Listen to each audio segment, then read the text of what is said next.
So Conor McGregor took some heat. Now I'm over. I think it was at Sure Dog. Now that I'm thinking, I think I was at Mania. But it was the headline. He took some heat. He went out and cut a promo, which was better by a factor of 50 than any promo that was done at the entire press conference. I'm excluding Feldman. Feldman doesn't count. He's a pro. But he took heat from it. People didn't like it. It was a different type of promo, though. And, okay, here's the thing with Conor. Conor is no different than me, which is it's staged and it's planned. I would never show up on test day without prepping for the test. And other fighters would be irritated. Like, he had that plan. I had people that were complaining when I'm doing circles around him.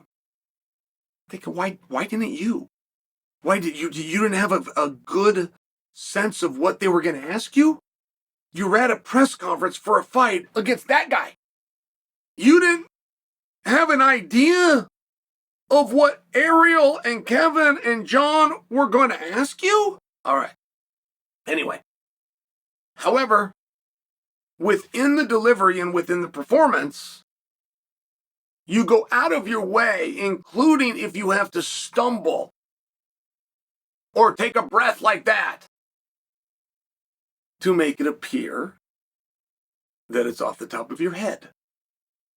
You conduct the scripted performance, the greatest effort that you put into it, to make it appear it wasn't being performed.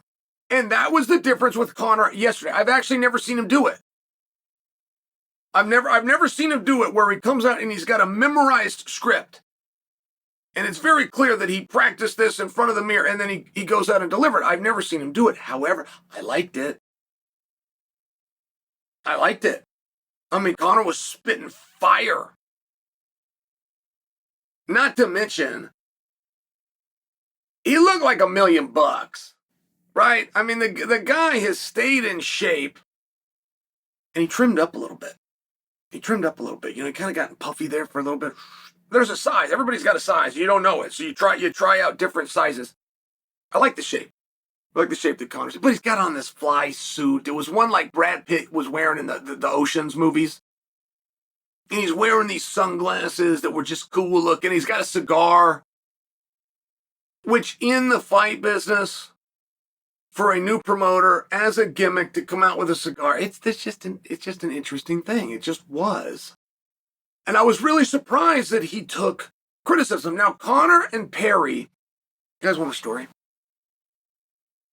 I told you this story years ago, but I only told you it once. So, I got to participate at a Bare Knuckle event. Feldman brings me out. We're in Denver. And it's big. This is the biggest show that he's ever done. Luke Rockhold is going to take on Mike Perry. Conor McGregor is going to be in attendance. And that's all we know. I mean, like, we know these two are going to fight. There's a press conference. There's all these different things. And then you get this rumor that Conor's going to be there. Conor's big now. I would just argue for you that he was much hotter then. And he shows up. He's a couple hours late. It was to the point where they didn't think he was going to come. He comes walking in the building, and I'm up top. I'm up top where the announcers are. So, you know, I've got the worst seat in the house in some regards, but I can see the entire house from another regard. He comes in, and this place, I mean, there was almost chaos of people from everywhere coming up and then trying to move closer, and security having to come, whoa, stay back. It was one of these things. Conor takes his seat. And this is all an overlap. So Mike Perry fights, and he has a very remarkable, not to mention an element of a bit of a surprise fight with Luke Rockhold. And the overlap of this is Cowboys, Cerrone's in the front row, and this is in Denver. Like, these are Cowboys people. and he's in the front row. Cowboy is planning at the end of the night, before they fade to black and roll the credits, to get called out, get in the ring, face off, and build his next fight, which would be opposite Mike Perry. And Cowboy is flown in for this. Not for nothing, I could talk about Conor's in high demand. Conor's the hottest thing in the sport, but don't act for a second like Cowboy's not hot. I mean, his time is valuable too. And at the end of the night, something happens. And Conor decides to jump in the ring. And there was an invite. You know, Perry was like doing a celebration, and Perry was not confrontational to Conor. He was actually flattered that Conor was there. I mean, he said something along these lines. He put Conor over, and he invited Conor in the ring, but Conor took him up on it. Conor jumps in the ring. So then these two decide they're going to do a face-off. Now, not for a mock fight, by the way. They're not fainting even briefly that we're gonna fight. They know, like, hey man, hey, great job. Hey, you want to get a photo while we're here? You know, hey, let's just do a face off. Like, it was one of these things, and this, you know, you're a great little image. And the moment it was done, then it's handshakes and hugs and congratulations. There wasn't anything that Conor was coming to Bare Knuckle, that he was gonna buy into Bare Knuckle, that he was gonna be brought in as a partner to Bare Knuckle, that he was gonna compete in Bare Knuckle.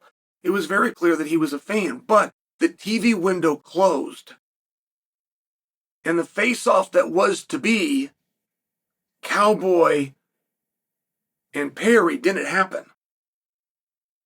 And Cowboy was not happy about it. And I'm just sharing a story with you. I saw Cowboy at the hotel later that night. And Cowboy's my guy. Like, he would never blow me off, not to mention he's a complete gentleman to my wife. All Cowboy said when he got in the elevator, which was a coincidence, I didn't know he was there, he didn't know I was there. All he said when he saw us, he tipped his hat to my wife and said, ma'am, and that was it. And I thought, did he not see us? Elevator doors open, and he got off, and I realized, oh no, he's mad. Anyway. So Conor and Perry have now teamed up in a bit of a circus act. But I think it's great. I think they're both doing their job. Perry is compelling as all hell, not to mention the face of an entire brand. And then you got Conor, the biggest star in the sport. You got Feldman, the leader of this whole damn thing. Dare I say the creator. It was a really good press conference. And I think the media, right, and I had to live through this. There is something that irritates the media. I couldn't go on to tell you why. There is something that irritates them when you come to a press conference where they want to catch you with your pants down. There's something that irritates them when you show up prepared. And the one thing that Conor did not hide, that he usually does hide, was that he was prepared.